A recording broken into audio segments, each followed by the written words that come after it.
Well, hello there all you absolutely magnificent people, and welcome back to another episode of An Ecologist Plays, where we talk about nature while playing games. Now we are back in Empires of the Undergrowth, and well, we are carrying on with the Last Mound Standing, trying to outlast the two other Macrotermes bellicosus, large harvester termite colonies. So let's see how we do. Now we've actually done very well in chasing away the Emperor Scorpion. So maybe we can actually see off this swordback scorpion as well to actually gain access to this food up here. In the meantime, we are stealing some food over there, so that's fine. Anyway, I find it very interesting that the scorpion doesn't actually stay within the mound, because very often those emperor scorpions will actually be staying in old termite mounds. Now, usually disused ones. I mean, it does make sense. You don't want to stay in an area where you can actively be attacked by the other inhabitants of the nest or of the colony, of the soil. So yeah, they will tend to stay in unused termite mounds. It's a nice place to be. I mean, the soil is nice and friable, or movable quite easily. You can dig through there quite nicely. Potentially there are lots of other invertebrates also staying there, so it makes sense that you would actually stay in an old termite mound. Now, the sun is going to rise, and the northern mound is going to be under attack. And a Matabele raid is imminent. They're heading straight for the northern mound. So this means we can go and grab their food. That's exactly what we are going to do. While they're out defending themselves against, a big Matabele ant raid. This is a lot. Oh my goodness. We've got to withstand that a little bit later on. And they also are leaving their feeding site vulnerable. So let's grab the food there, shall we? And let's actually make a few more workers, major workers, that can actually go and feed. Actually, we shouldn't make this chamber too big. We should actually make another chamber. Let's dig out this area over here. I have a nice chamber of major workers over here. That is just fantastic. Ooh, this termite mound is doing alright. It is still surviving, but it's not doing too well. They have withstood the attack, but they have definitely lost a lot of termites. Okay, we are, however, still trying to feed a little bit. We've got a bunch more major workers coming in to try and grab a bunch of material, and of course we are going to be under attack by a tiger beetle. Luckily, we've got a whole bunch of soldiers, and well, they are defending the line. And there we go, they have officially chased away that tiger beetle. Now, these workers of us are under attack. Soldiers, get rid of these guys over here. Now they're all going to come. This is now a massive... Okay, I was going to say this is a massive battle between the termite colonies, but no, it's just a small little skirmish right over there. Okay, it's getting hot. Everybody back to base. Back to the colony. I love the rhythms of activity we've got here with the termites. When you go out, you do your thing, and you come back, and you hide, and you do other things while underground. You don't sit around doing nothing. You don't twiddle your thumbs the whole time. You do actually collect food underground, excavate, build, do all kinds of stuff. I love this. And of course, if you are playing as the Matabele Ants, as we have also done, then you are building your whole activity, rhythm of activity, around what the termites are doing. Now let's see here. I think we should upgrade some of our soldiers. Actually, I think we should get more major soldiers. That's what we should do first. Okay, speaking of, let's actually reorganize. Just as harvesting operations resume, the Matabele begin their approach. Tonight they raid the central mound. This is us. Okay, so they are coming to us. Actually, that's the wrong group. I've just switched the soldiers and workers around, so I've got group 1 and 2 as workers, and I accidentally sent out group 2 to come and defend against the Matabele Ants here. But we've got our soldiers. They're ready to fight. We've got a whole bunch of Matabele Ants coming in here. Ooh, this is a lot. Luckily, we've got a lot of food stored away, so we can replenish our numbers if need be. But we will need to replenish our numbers because we are losing quite a lot. Okay, new soldiers that are forming come up to this side over here. We're falling back to this area. Once we've got enough, we push forward once more. There's no point to go out individually. If you are a termite soldier, you are fighting against the Matabele Ants here, you don't go out one at a time. Instead, you gather your strength and then you charge forth to try and defend your colony. So we were waiting for a few termites to gather and then we attacked. Okay, so we will not be attacked next. The southern mound will again be attacked. Oh, we have repelled them quite nicely. And now, after seeing off a massive invasion by the Matabele Ants, we still are able to, of course, then repel earwigs. I mean, they stand no chance. Oh, look at that. Look at those tiny little wings. So there we go. They are the little wings of the earwig. Now, these are fully functional wings. In many species, they can actually fly. Some species can't fly, but these ones can fly. And of course, they're called earwigs, not because they crawl into your ear, but because they won't do that. They tend to stay away from human ears, thankfully. But they're called earwigs because when this wing actually unfurls, and it's folded like this here, when it unfurls, it kind of looks like a human ear. Hence the name earwig. Okay, now we can grab a bunch of food over here. And we've got to keep an eye out because that emperor scorpion may be back soon. We just have to look. It hides under here, under this rock over here, and then it crawls along, skitters along to our nest, and then it comes in and terrorizes us a bit. But we have seen it off quite nicely previously, so that's great. Maybe it won't come back. I'm pretty sure it will come back, but maybe it won't. I see the southern mound is going to be attacked next, and then the northern mound. So we actually are in a safe spot at the moment. And there we go. There is... Oh, that's a big emperor scorpion. And it is full health. Oh, it's a massive one. Oh, this is a massive one. This is not a juvenile. The scorpion has breached the nest walls. It must be deterred before the damage is too extensive. Okay, everybody come and kill this thing. So even my worker group is now also defending against this emperor scorpion. Oh, it's got 30,000 health. This is bad. I did not realize a big one would also come in here. Okay, it is gone now.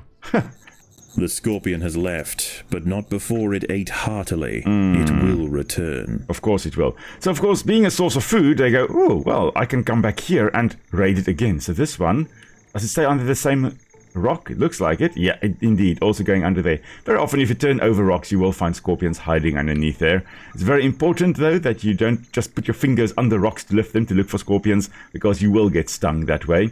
You've got to carefully lift it and usually lift it away from you. So if you're standing on the right hand side here, you put your hands over on this side and then you don't put it under the rock and you lift it carefully so that the rock is between you and whatever is under the rock there. So whether that be a snake or a scorpion or whatever that is under the rock there, you don't want it biting or stinging you. Anyway, a little bit of a sidetrack there. Let's see here. We've got lots and lots of food being harvested by our termites here. We need one of these colonies, one of these termite mounds to die so that we can get access to all their food. Ooh, I think it is time for us to actually start upgrading our soldiers a bit. Like clockwork, the Matabele have returned for their tribute. Ooh, southern the raiding mound. column is bound for the southern termite colony. So that means we can steal the southern colony's food. Hehehe. So here comes all the soldiers. The workers with the last bunch of food. I love this. Oh man. I could watch this all day. The termites doing their thing, the Matabele ants doing their thing. Oh man, that is a massive raiding column. I don't know whether the southern mound stands a chance. I don't even know whether we would stand a chance. Now this does really give us a chance to come and steal the southern mound's food though. They've got a lot of termite soldiers still coming out in waves. But sure, that's a lot of Matabele ants still. Now these termite mounds, as I mentioned before, what happens with them is that you've got the king and the queen over here, and of course they are reproducing. The king there will mate constantly with a female. Oh, look at that pulsation! Okay, if you are slightly squirmish, you may not enjoy that, but look at that pulsation, constantly just laying eggs. Is heating under the midday sun. Termites wandering far from Oh, the safety look of at the that. nest will dry out quickly. I think the Matabele ants may be wiping out the southern mound. But yeah, so the king and queen are constantly mating so that he can fertilize her eggs. She lays a bunch of eggs. And then we're just going to bring our workers down to come and take all the food down there. Our workers are going to stay out as long as they possibly can. Oh, food stores are full. Okay, that means let's upgrade some ants. Oh, no, actually, it's these stores that are full. Okay. The insatiable Matabele raiders pressed with fervor to the center of the southern mound, executing the queen and king in their chamber. Only 2 active mounds remain. With only 2 colonies remaining, the northern termites mount a desperate and risky offensive against the central mound. One last-ditch effort to weaken their neighbor and secure their place as the sole food supply to the Matabele. Oof, yeah. I mean, look at that massacre. That stupid tiger beetle over there just wiped out our entire feeding column. Anyway, we survived. We are back here. Now, we've got to get more food over here. Okay, so that is what we are going to do. We're going to dig out to this side. And we've got to now withstand the attacks by the Matabele ants as well as the other termite colony, because the intra-specific competition here has gotten fierce. It's gotten to the point where not only do the...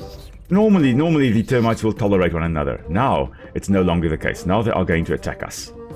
They're going to interfere, try to interfere with us, with our colony. And that's quite hectic. Okay, come on guys, we can actually grab some food over here. Soldiers, attack! All the soldiers again come and attack. There's a scorpion in the nest. A little one, a young one. It looks, well, medium-sized one. But it is the alligator sawback scorpion. Hottentotta is back here. And it is dead. Perfect. Okay.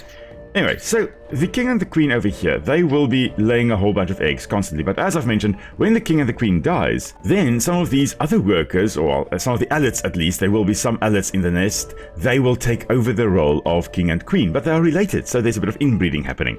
Then they will be the new king and queen, they'll be reproducing. When they die, then some of their offspring will again become king and queen. But again, that is quite a bit of inbreeding then, because they are related, they're brother and sister.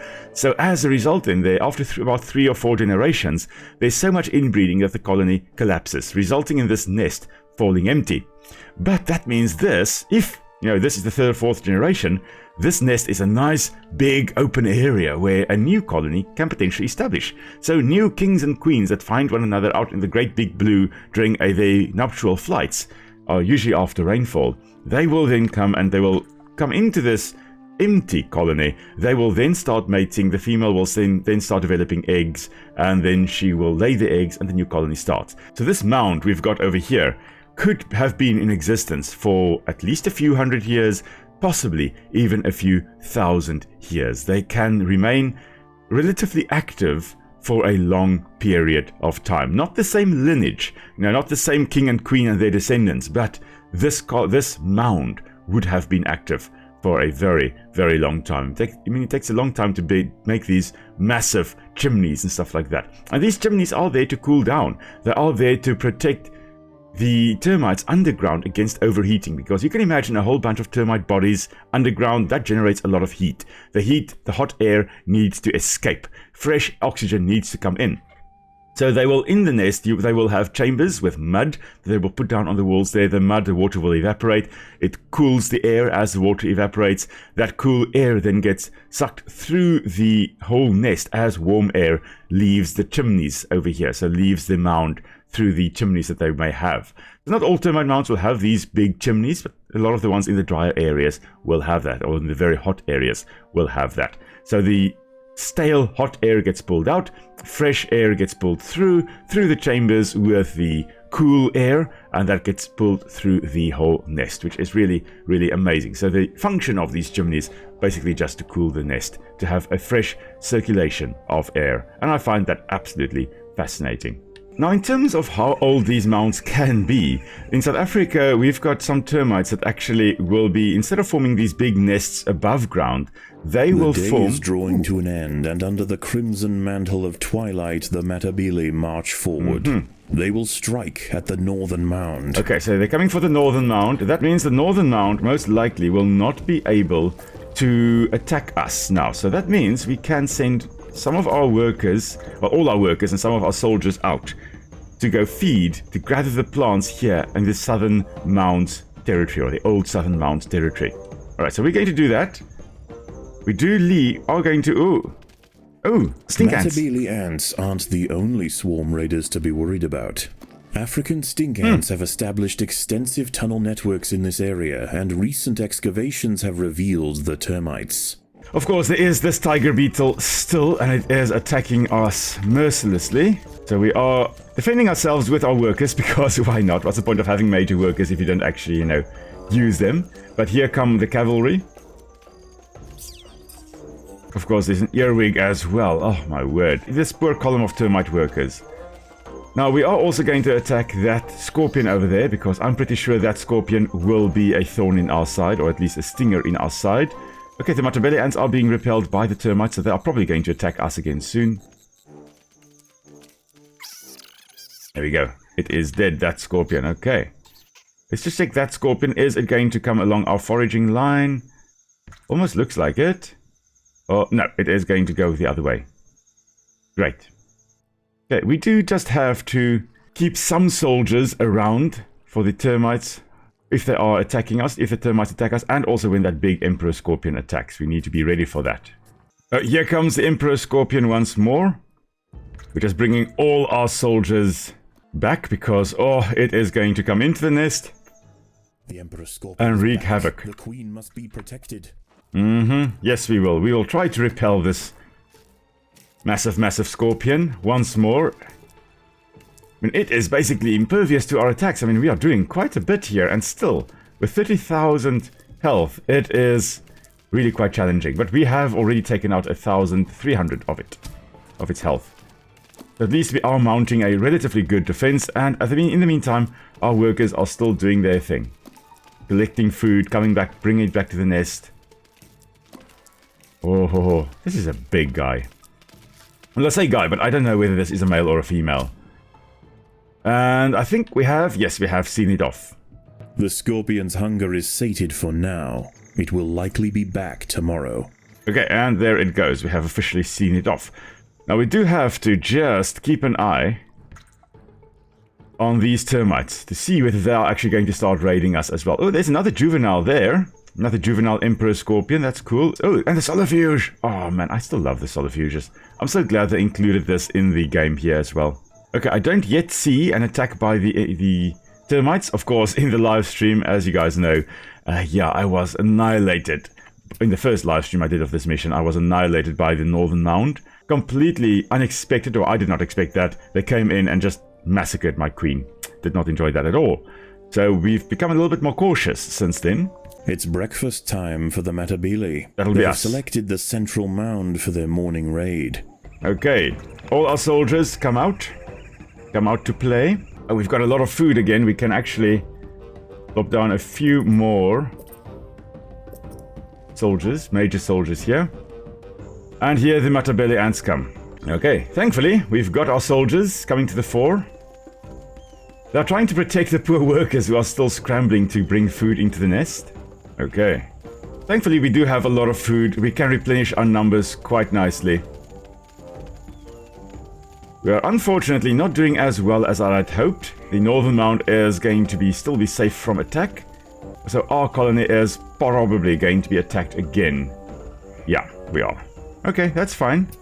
Let's go and grab some food quickly while we can. Ooh, look at that. The undergrowth is baking in the midday sun. I think they're coming to attack us. To withstand the high temperatures will fall victim to heat stroke. It looks like they wanted to attack us. But maybe they're not. Maybe they actually are just defending their line against the tiger beetle. I don't know. But that's a lot of soldiers. Okay, it is getting too hot. Everybody back inside. Interesting to note though that while the Matabele ants are really termite specialists, they can also still eat other insects. However, we get no food from the dead tiger beetle over here, for example. We only get food from the plant matter. We are exclusively herbivorous. Okay, most of our termites are back underground. That is wonderful. Okay, let's dig out this section to the north here. That will allow us to get some more food over here. And yeah, indeed, we are going to be attacked next by the Matabele ants again. Unfortunately. A few moments later. The sun has set, and without fail, the Matabele launch their Okay, raid. here they come again. They will arrive imminently at the central mound. We've got to withstand them. And of course, after this, we also have to deal with the Scorpion, the Emperor Scorpion also coming in. Okay, I do want us to do very well. We must go above the score of the Northern Mound so that they are attacked next. Okay, push forward. Push forward. These guys are not really carrying around food. They are mostly carrying, there are 2 pieces, 3, 4 pieces of food being carried around. They're mostly carrying their injured sisters. And, well, we have successfully repelled them. You know what? I'm going to keep one group of soldiers around the queen. Because I don't trust those termites. I don't trust this Northern Mound. I mean, look at that. There they come. I'm going to guess they're going to sneak into our colony and try to execute our king and queen. I'm going to be keeping an eye on them, though. Seems like they are heading back to their nest, though. Okay, so maybe they're not coming for us yet. Soon they will, though. Okay, we have barely done better than the Northern Mound, so they are going to be attacked next, and then it will be us again. Okay, the path is relatively clear for our workers to go and gather the food there, so I'm going to bring my main body of soldiers back. We have to withstand the scorpion's incursion. Because there it comes. It is on its way again. And it is back to full strength. And at the same time, there are a bunch of soldiers from the rival termite colony also popping in. Okay, guys, The Emperor Scorpion attack. has returned to feed. It must be stopped. Yes, it must. Thankfully, we have got a lot of soldiers here doing their job, defending us against this Emperor Scorpion, Pandinus Imperator. But here comes the enemy termites also heading up to our mound. So Group 4, protect against them. Group 3, you guys attack the Scorpion. Group 4, you guys attack the rival termites coming in. The king is also trying to do his best. He's charging into battle, like the good leader he is. Okay, how are these guys doing? They're alright. Holding their ground. There are a whole bunch of other termite soldiers just standing outside here. And while all of this is going on, our workers are just kind of doing their thing, still collecting The brave food. termite guards saw off the Scorpion, but they haven't seen the last of it. The colony must replenish quickly. Yes, I think we actually are doing quite alright here. Let's actually just upgrade a few more of our soldiers. Now these soldiers here are just standing around, all willy-nilly. Some are trickling through to our nest, where they then promptly get killed. They seem to be a little bit confused. These guys, oh, where are they going? Are they going back to our... I think they're coming around to attack our feeding column. Sneaky. Sneaky little ones. Dawn breaks, and a Matabele raid is imminent. They're heading straight for the northern mound. Now, currently, the northern mound soldiers were kind of attacking us and preoccupied, but now they're rushing back to defend their colony against the incursion by the Matabele Ants. Thank you, Matabele, for saving us a bit. Not really that we needed saving there from these termites. We did quite well, I believe. Just going to shift some of my soldiers down to here. To defend against anything like tiger beetles attacking along this part of the feeding line. Now, as mentioned before, the termites generally won't have these massive trails. I mean, ants, they do form trails like this, where they go from their nest to where the food is. Termites tend to not do this. Instead, they will have tunnels leading underground to where the food is. And then they would have a whole long tunnel leading all the way to over here. And then they would pop out over here and grab the food in this general area and just have a short run back to the safety of their nest, so that they're not as in danger as they would otherwise be if they were running along trails here. I mean, along the trails here, we are constantly under attack by tiger beetles and stuff like that. But if you had a tunnel and you just popped out over here, you just need to station a whole bunch of guards over here. So a whole bunch of soldiers get stationed around here, and no problem. They will just repel anything trying to attack them. You don't need to worry about stationing guards all over the place. How's this going? Oh. I think the northern termite colony may be in danger. You see, there we go. Another tiger beetle attacking our lines here. Disrupting our feeding activities. Yeah, I think the northern mound is done for. I do think so. Alright. You see, they wanted to push against us. They lost a bunch of soldiers in the process. And, well, now they are basically going to be eliminated. I'm pretty sure thereof. And we've got so much food, actually. Our food storage is full. And there we go. With the northern and southern mounds emptied, the remaining termites inherit complete control of the local vegetation. Feeding unhindered, they will outgrow the threat from the raiders and extend their mound into a towering savanna fortress. Yes. A monument worthy of a great termite empire. As mentioned though, that termite empire, those mounds we see here, they may have been around for a few thousand years. The oldest one is 34,000 years old. They have done carbon dating on in the western part of South Africa, in Namaqualand. They've done the carbon testing of some of these termite mounds, and they found plant material in there that's 34,000 years old, which is absolutely amazing. Of course, as mentioned, due to inbreeding of the same lineage, but the mound remains. The termites change, the lineage changes that inhabits the mound, but the mound remains behind. Alright, we are going to I guess go for extra food. That's what we are going to go for, and that means we are going to go back to our formicarium. Macrotermes bellicosus has once again been victorious. Alright, and that is of course what we are going to be calling it today, everybody. So next time, we are going to go for the real experiment. That is then what we are going to be doing next. So we have now officially beaten all the story levels on medium difficulty with challenge mode active. Next time it will be the real final experiment. And then after that, we are going to go for a whole bunch of the extra missions, the other little missions one can play. So that will be absolutely marvelous. So thank you very much, everyone, for tuning in to today's episode as well. Hope you enjoyed it. Hope you learned something as well along the lines. And if you did enjoy it, please do give it a nice thumbs up. And then I will see you all next time. Until then, stay safe, everybody. Cheers.